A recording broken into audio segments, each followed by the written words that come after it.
The European Union's demise cannot be ruled out, German President Frank-Walter Steinmeier warned as the EU faces growing threats. Germany, led by Chancellor Angela Merkel, has become the EU's major player with its dominant economy and significant influence within the bloc. However, even senior politicians in Berlin could be beginning to acknowledge that the bloc's future is by no means guaranteed. This was highlighted by German philosopher Ulrich Gero, an advocate for a European republic who has been critical of Brussels in recent years. She said, "Europe isn't in a good state, a lot of people are saying that."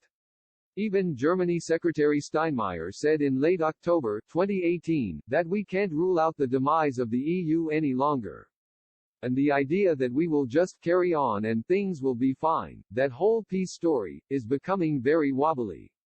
Professor Gero was referring to comments by German President Frank-Walter Steinmeier as he visited a former Nazi concentration camp in Athens.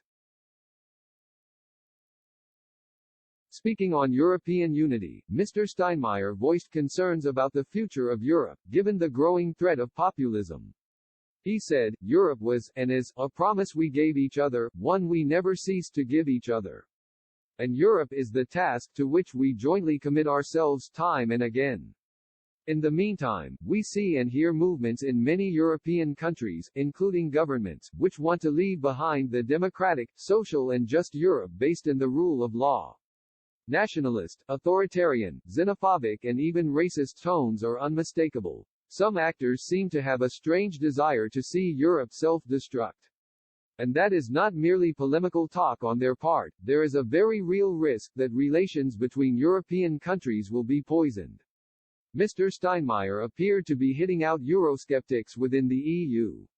While only the UK's anti-EU figures have reaped any success in their criticism of the bloc, there are a number of parties and politicians looking to emulate Brexit in other European nations. Marine Le Pen in France will challenge Emmanuel Macron in France's 2022 presidential elections. Matteo Salvini in Italy and Geert Wilders in the Netherlands have also led Eurosceptic movements.